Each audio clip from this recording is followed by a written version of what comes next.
de la vie de couple de Thierry Neuvik, un détail revient principalement dans l'esprit des fans, son histoire d'amour avec Jennifer, rencontrée en 2012 sur le tournage du film Les Francis. Une évidence pour la chanteuse, pourtant pas du tout née pour rencontrer quelqu'un selon ses propres dires, si est complètement dingue.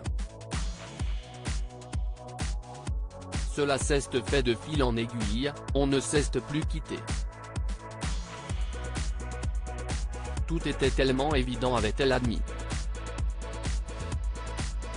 De cette relation est né Joseph, 7 ans. Le coup de foudre n'aura malheureusement duré que quelques années puisqu'en janvier 2016, les amoureux annoncent leur séparation. Jennifer et Thierry Neuvik sont restés en bons termes. Il faut dire qu'il n'est pas du genre à se mettre ses ex à dos, particulièrement quand le bien-être d'un enfant est en jeu. Il n'est d'ailleurs pas fâché non plus avec l'actrice Hélène Filière, qui a partagé sa vie avant qu'il ne rencontre la mère de son fils.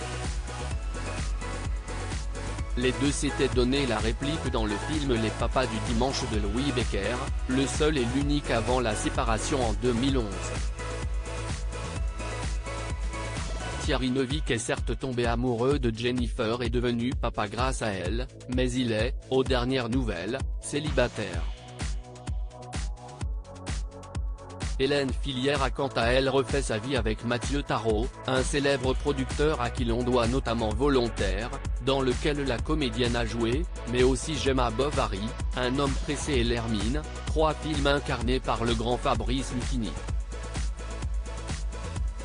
En 2014, Hélène épouse Mathieu Tarot et les mariés ne se contentent d'ailleurs pas de se retrouver le soir après une journée de travail. Si Hélène Filière a déjà joué dans l'un des films de son mari, elle a aussi pu compter sur lui pour la production de son tout premier long métrage, Une histoire d'amour, en 2013. L'expérience plutôt bonne, le couple l'a réitéré 5 ans plus tard avec Volontaire. Pas de dispute ni de rupture à l'horizon. Les tourtereaux semblent toujours sur la même longueur d'onde après 8 ans de mariage. Des noces de coquelicots pour lesquelles, on l'espère, monsieur lui a offert des fleurs.